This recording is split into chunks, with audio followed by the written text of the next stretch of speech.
Bom dia, a paz do Senhor e Salvador Jesus Cristo, tudo bom com você? Separei aqui um texto para nossa meditação, que é em segunda carta de Paulo aos Coríntios, capítulo 1, os versículos 3 e 4, que dizem assim: Bendito seja o Deus e Pai de nosso Senhor Jesus Cristo, o Pai das misericórdias e o Deus de toda a consolação, que nos consola em toda a nossa tribulação, para que também possamos consolar os que estiverem em alguma tribulação, com o consolo com que nós mesmos somos consolados por Deus. Esse texto é um texto maravilhoso, é um texto bastante conhecido, e algo que o torna mais forte é que aqui quem está falando é o apóstolo Paulo. E ele passou por grandes tribulações, grandes mudanças na vida dele, né? Nós sabemos que ele era um perseguidor da igreja, e aí quando ele se converte, ele passa a ser perseguido. Ele passa a trabalhar, a lutar mesmo em prol, né, do reino de Deus. Então, é alguém que está falando com experiência, alguém que tem experiência nesse assunto.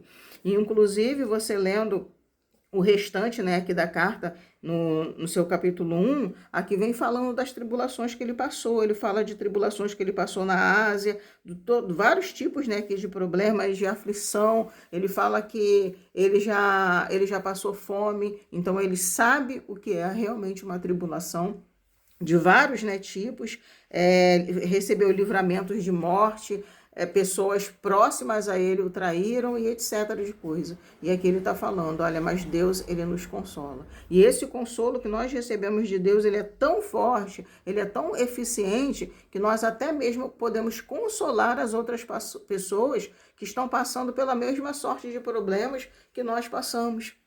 Então, isso é forte, isso é muito interessante, porque a gente vê a experiência. Uma coisa é a pessoa falar porque ela estudou, ela falar porque ela acredita que Deus vai realmente ajudar. Agora, quando ela teve a experiência, é algo completamente, né, superior, é muito mais forte, porque a pessoa está falando de algo que ela realmente sabe.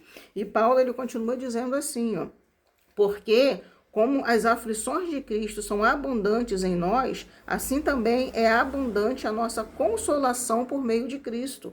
Mas se somos atribulados, é para a vossa consolação e salvação. E se somos consolados, para a vossa consolação é.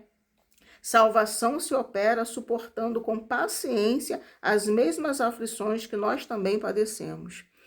E a nossa esperança acerca de vós é firme, sabendo que, como sois participantes das aflições, assim o sereis também da consolação. Que Deus te abençoe nesta manhã. Não reclame, louve ao Senhor.